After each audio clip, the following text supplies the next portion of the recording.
ಎಲ್ಲರಿಗೂ ನಮಸ್ಕಾರ. ನಮ್ಮ ಲ್ಯಾಕ್ಸ್ ಬೆಂಗಳೂರು ಪ್ರಸ್ತುತಪಡಿಸುವ ದ ಹಿಂದೂ ಸುದ್ದಿ ವಿಶ್ಲೇಷಣೆಗೆ ತಮಗೆಲ್ಲ ಸ್ವಾಗತ. ಇಂದು ನಾವು 26 ಆಗಸ್ಟ್ 2024 ಬೆಂಗಳೂರು ಎಡಿಷನ್ ನ್ಯೂಸ್ ಪೇಪರನ್ನು ನೋಡಲಿದ್ದೇವೆ. ಮೊದಲ ಆರ್ಟಿಕಲ್ ನೋಡೋಣ. Middle path, the modified pension scheme overcomes some shortcomings of new pension scheme. ನಾವು ನಿನ್ನೆ ತಾನೇ ನೋಡಿದ್ವಿ, ಕೇಂದ್ರ ಸರ್ಕಾರ ಯೂನಿಫೈಡ್ ಪೆನ್ಷನ್ ಸ್ಕೀಮ್ ಅನ್ನುವಂತಹ ಒಂದು ಹೊಸ ಪೆನ್ಷನ್ ಸ್ಕೀಮನ್ನು ಇಂಟ್ರೊಡ್ಯೂಸ್ ಮಾಡಿದೆ.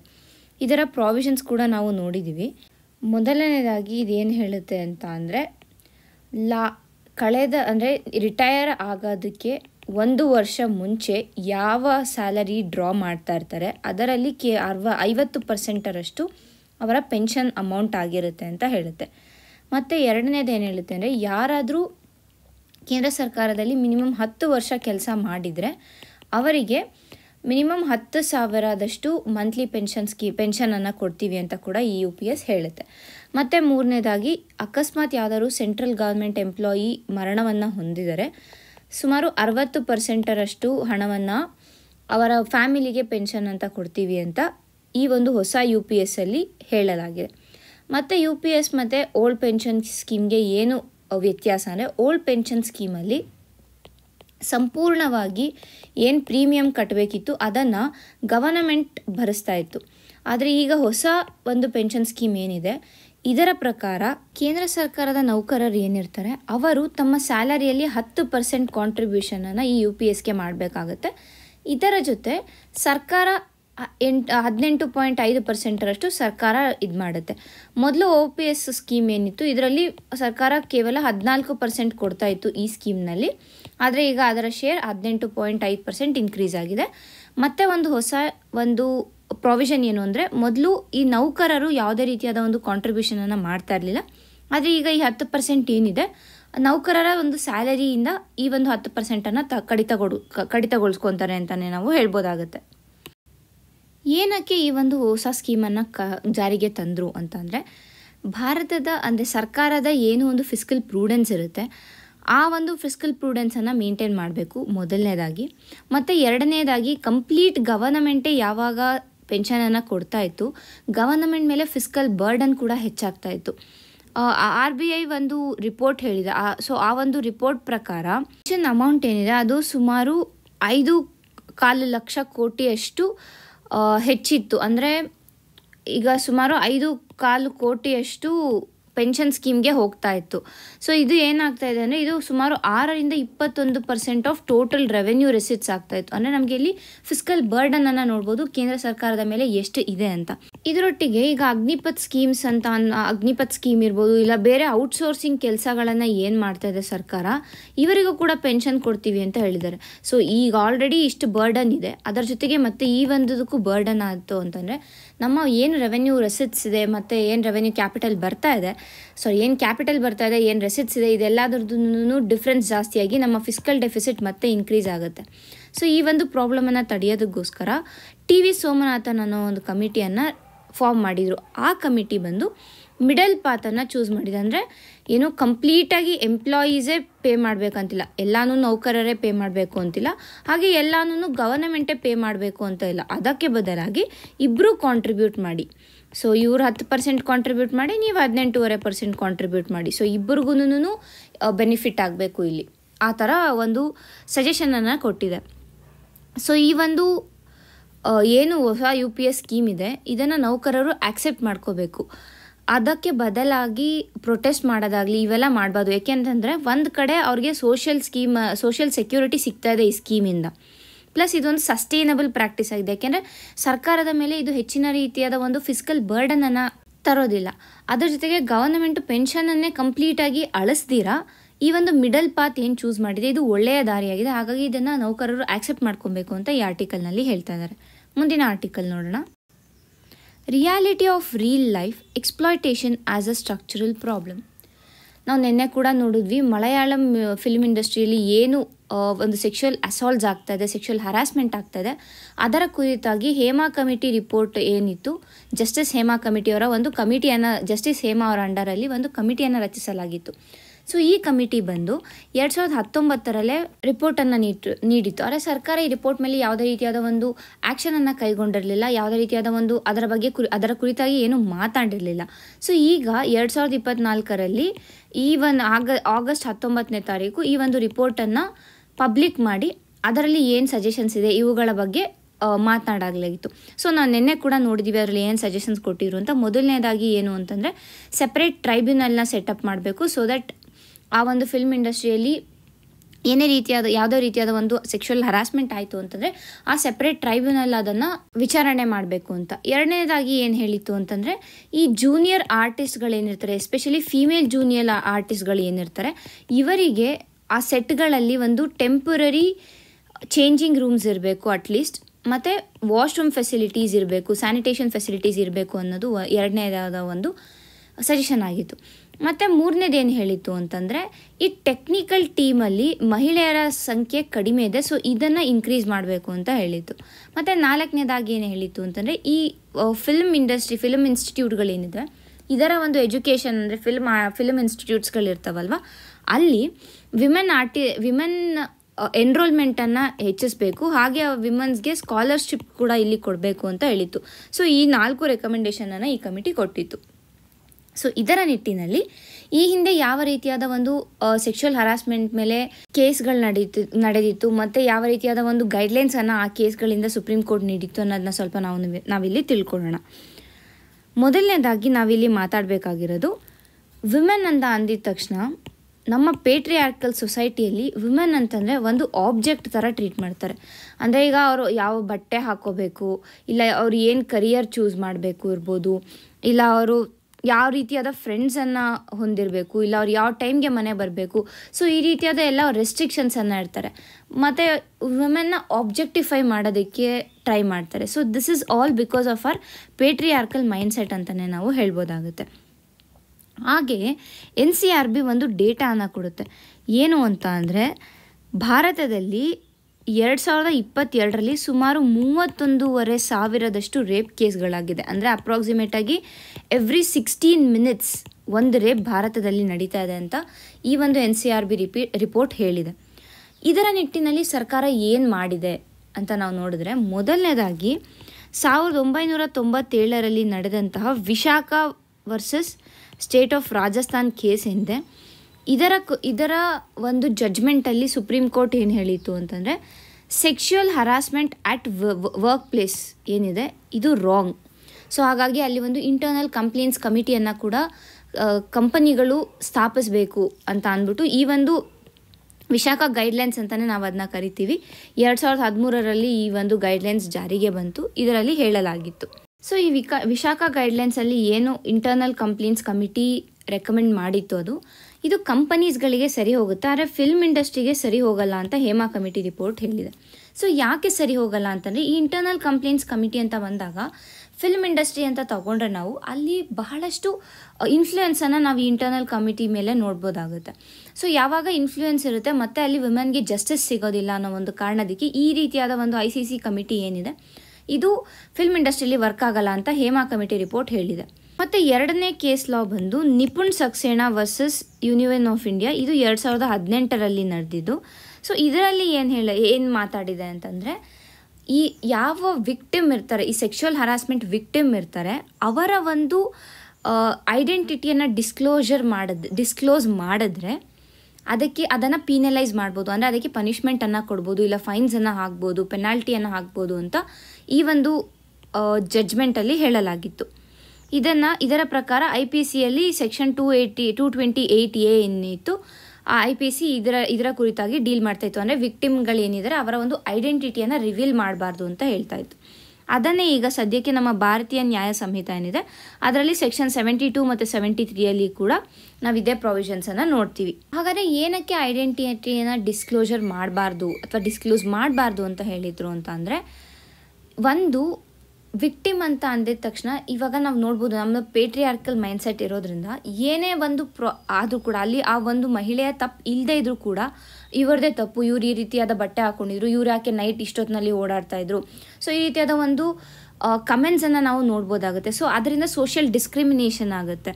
ಮತ್ತು ಫ್ಯೂಚರ್ ಹರಾಸ್ಮೆಂಟ್ ಕೂಡ ಆಗುವಂಥ ಚಾನ್ಸಸ್ಗಳನ್ನು ನಾವು ನೋಡ್ಬೋದು. ಹಾಗಾಗಿ ಈ ವಿಕ್ಟಿಮ್ ಐಡೆಂಟಿಟಿ ಏನಿದೆ ಅದನ್ನು ಡಿಸ್ಕ್ಲೋಸ್ ಮಾಡಬಾರ್ದು ಅಂತ ಅಂದ್ಬಿಟ್ಟು ಈ ನಿಪುಣ್ ಸಕ್ಸೇನಾ ಜಡ್ಜ್ಮೆಂಟಲ್ಲಿ ಹೇಳಲಾಗಿತ್ತು. ಹಾಗೆಯೇ ಈ ರೈಟ್ ಟು ಪ್ರೈವಸಿ ಏನಿದೆ ಆರ್ಟಿಕಲ್ 21 ಅಂಡರಲ್ಲಿ, ಸೊ ಇದರಲ್ಲಿ ನಮ್ಮ ರೈಟ್ ಟು ಡಿಸೈಡ್ ಕೂಡ ಇನ್ಕ್ಲೂಡ್ ಆಗುತ್ತೆ. ಸೊ ಈ ರೈಟ್ ಟು ಡಿಸೈಡ್ ಅಂದರೆ ಏನು, ವಿಕ್ಟಿಮ್ ಅವರ ಒಂದು ಸ್ವಂತ ನಿರ್ಧಾರ ತೊಗೋಬೋದು, ಅವ್ರು ಡಿಸೈಡ್ ಮಾಡ್ಬೋದು ಅವ್ರ ಕೇಸ್ ದರ್ಜ್ ಮಾಡಬೇಕಾ, ಅವರು ಹೋಗಿ ಕಂಪ್ಲೇಂಟ್ ಮಾಡಬೇಕಾ. ಸೊ ಈ ಎಲ್ಲ ಡಿಸಿಷನ್ಸು ವಿಕ್ಟಿಮ್ದಾಗಿರಬೇಕು. ಯಾವುದೇ ರೀತಿಯಾದ ಒಂದು ಔಟ್ಸೈಡರ್ ಇನ್ಫ್ಲುಯೆನ್ಸರಲ್ಲಿ ಇರಬಾರ್ದು. ಅವ್ರಿಗೆ ಮಾಡೋಕ್ಕೆ ಇಷ್ಟ ಇದ್ದು ಬೇರೆಯವ್ರು ಯಾರು ಈ ರೀತಿಯಾದ ಒಂದು ಸೋಷಿಯಲ್ ಡಿಸ್ಕ್ರಿಮಿನೇಷನ್ ಅನುಭವಿಸ್ಬೇಕಾಗತ್ತೆ ಅಂತ ಅಂದ್ಬಿಟ್ಟು ನೀನು ಕಂಪ್ಲೇಂಟ್ ಮಾಡಬೇಡ ಅಂತ ಹೇಳೋದು, ಈ ರೀತಿಯಾದ ಒಂದು ಇನ್ಫ್ಲುಯೆನ್ಸನ್ನು ಮಾಡಬಾರ್ದು ಅಂತ ಕೂಡ ನಾವು ಹೇಳ್ಬೋದಾಗುತ್ತೆ. ಸೊ ಹಾಗಾದರೆ ನಾವಿಲ್ಲಿ ಏನು ಮಾಡಬೇಕಾಗುತ್ತೆ ಅಂತಂದರೆ, ಮೊದಲಿಗೆ ಸೊಸೈಟಲ್ ಮೈಂಡ್ಸೆಟ್ಟನ್ನು ಚೇಂಜ್ ಮಾಡಬೇಕು. ಹೇಗೆ ಸೊಸೈಟಲ್ ಮೈಂಡ್ಸೆಟ್ಟನ್ನು ಚೇಂಜ್ ಮಾಡ್ಬೋದು ಅಂತಂದರೆ, ಮೊದಲಿಗೆ ವಿಕ್ಟಿಮನ್ನು ನಾವು ಡಿಸ್ಕ್ರಿಮಿನೇಟ್ ಮಾಡಿ ಇಲ್ಲ ಅವರನ್ನ ಮತ್ತಷ್ಟು ಅದರ ಕುರಿತಾಗಿ ಪ್ರಶ್ನೆಗಳನ್ನು ಕೇಳಿ ಅವರನ್ನು ಮತ್ತಷ್ಟು ಹ್ಯಾರಾಸ್ ಮಾಡೋದಕ್ಕಿಂತ ಅವರ ಕಡೆ ಎಂಪತಿ ತೋರಿಸ್ಬೋದು, ಇಲ್ಲ ಅವರ ಮೇಲೆ ಒಂದು ನಂಬಿಕೆ ಇಟ್ಟು ಭರವಸೆ ಇಟ್ಟು ಅವ್ರ ಜೊತೆ ಚೆನ್ನಾಗಿ ಬೆರೆತು ಮಾತನಾಡೋದಿರ್ಬೋದು, ಅವ್ರಿಗೊಂದು ಬೆಟರ್ ಲೈಫ್ ಕೊಡೋದ್ರಲ್ಲಿ ಹೆಲ್ಪ್ ಮಾಡೋದ್ರಿಂದ ಇರ್ಬೋದು. ಸೊ ಈ ರೀತಿಯಾಗಿ ಸೊಸೈಟಿಯಲ್ಲಿ ಚೇಂಜನ್ನು ತರಬೇಕಾಗುತ್ತೆ ಮೊದಲನೇದಾಗಿ. ಎರಡನೇದಾಗಿ ಈಗಾಗಲೇ ಹೇಮಾ ಕಮಿಟಿ ಏನು ರಿಪೋರ್ಟ್ ಸ್ಟ್ರಕ್ಚರಲ್ ರಿಫಾರ್ಮ್ಸ್ ಹೇಳಿದ್ದಾರೆ ಅದನ್ನು ತರಬೇಕಾಗತ್ತೆ ಅಂತ ಕೂಡ ಇಲ್ಲಿ ಹೇಳ್ತಾ ಇದ್ದಾರೆ. ಇಷ್ಟು ಈ ಆರ್ಟಿಕಲ್ನ ಒಂದು ಸಾರಾಂಶ ಆಗಿದೆ. ಮುಂದಿನ ಆರ್ಟಿಕಲ್ ನೋಡೋಣ.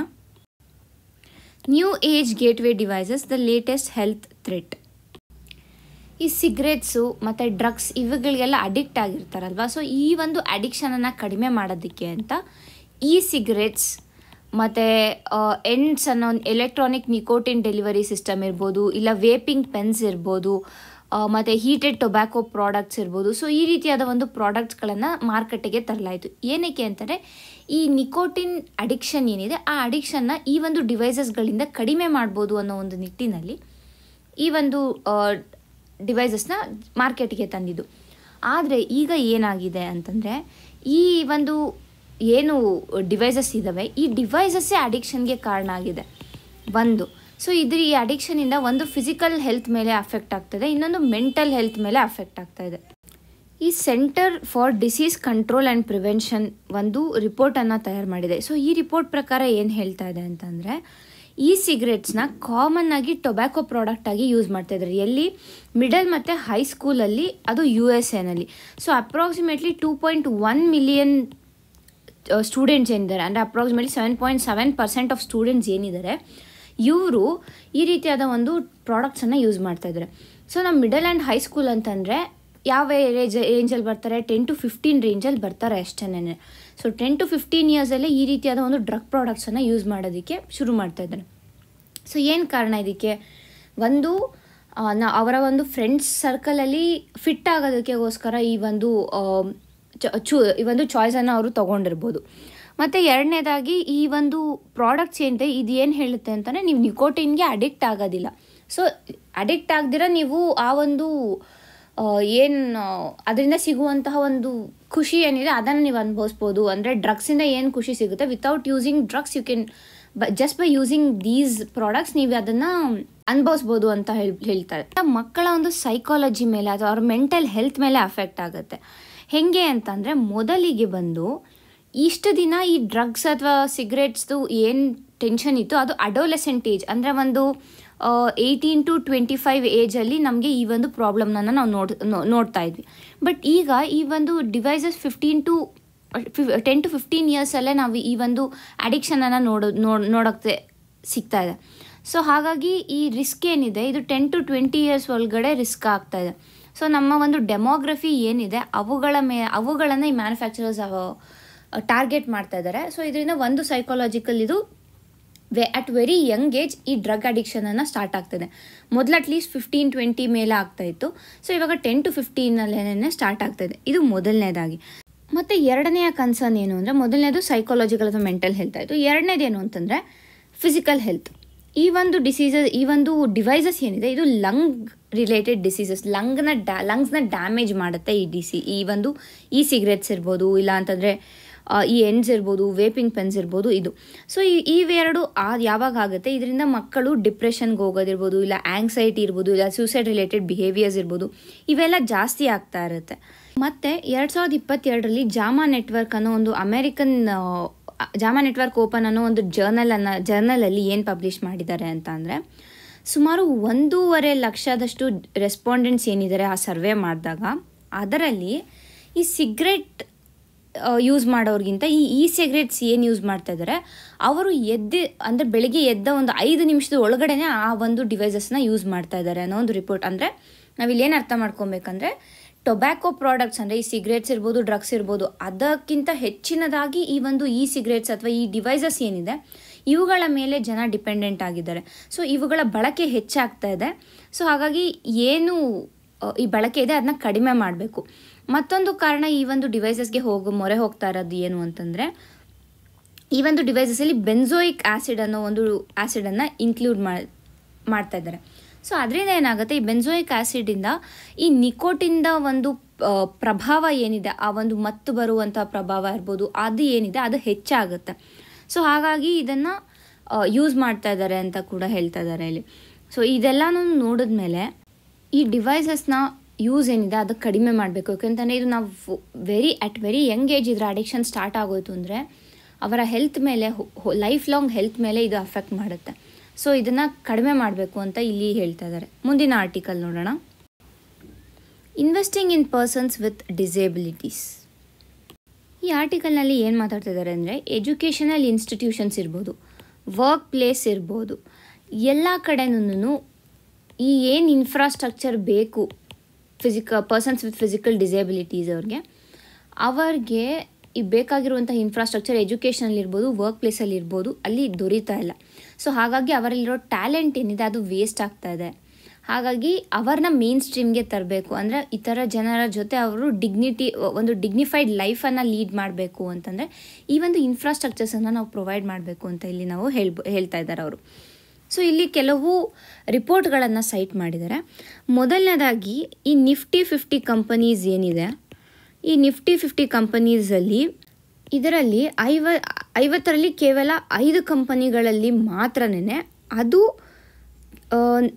1% ಮಾತ್ರ PWD ಜನಗಳನ್ನು ಎನ್ರೋಲ್ ಮಾಡ್ಕೊಂಡಿದ್ದಾರೆ.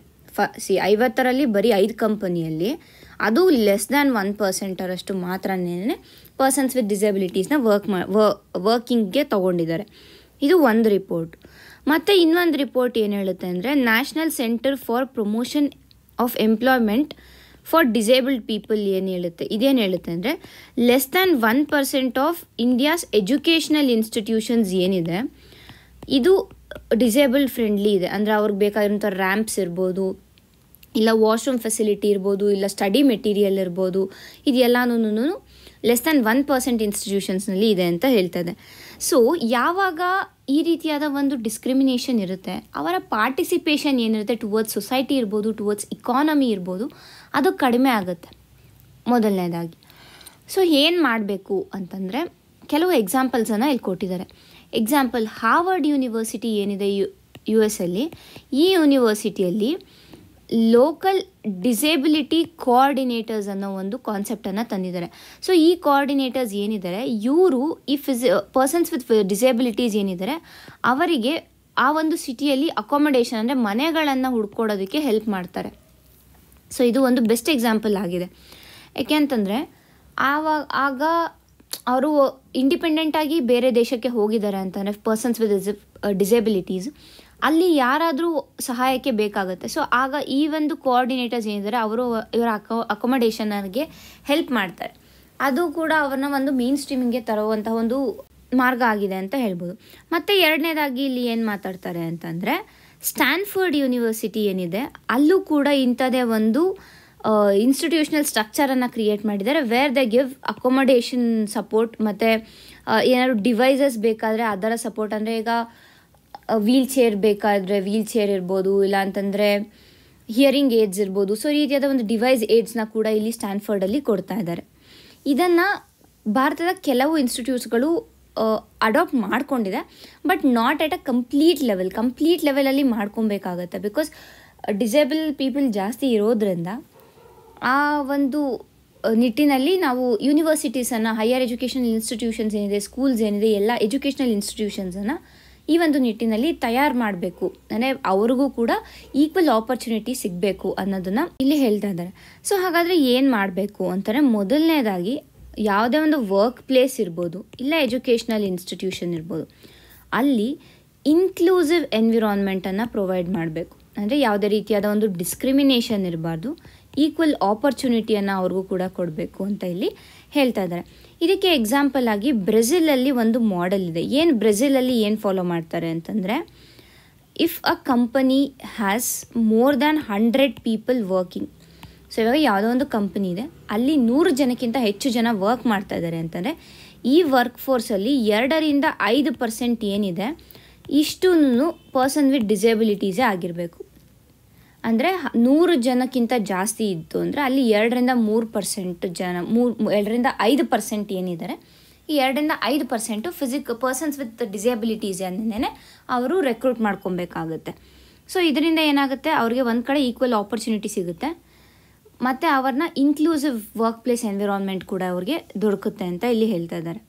ಒಟ್ಟಾರೆ ಹೇಳಬೇಕಂತಾನೆ ನಾವು ಪರ್ಸನ್ಸ್ ವಿತ್ ಡಿಸೇಬಿಲಿಟೀಸ್ನ ನೋಡಿದ್ರೆ ಅಲ್ಲಿ ಎಂಪತಿ, ಸಿಂಪತಿ ಈ ಥರ ಒಂಥರ ಅದನ್ನು ಎಂಪಥೆಟಿಕ್ ಆಗಿರೋದಕ್ಕೆ ಬದಲಾಗಿ ನಾವು ಒಂಥರ ಫೇಕ್ ಸಿಂಪತಿ ತೋರಿಸೋದಿರ್ಬೋದು, ಇಲ್ಲ ಅಂತಂದರೆ ಒಂಥರ ಅಯ್ಯೋ ಪಾಪ ಅಂತ ಪಿಟಿ ಮಾಡೋದಿರ್ಬೋದು, ಇಲ್ಲ ವಯಲೆನ್ಸ್ ಇರ್ಬೋದು, ಈ ಥರದ ಒಂದು ರಿಯಾಕ್ಷನ್ಸ್ನ ನಾವು ಕೊಟ್ಟಾಗ ಅವರಿಗೂ ಕೂಡ ಬೇಜಾರಾಗುತ್ತೆ. ಸೊ ಇವನ್ನೆಲ್ಲ ಅವಾಯ್ಡ್ ಮಾಡಬೇಕು.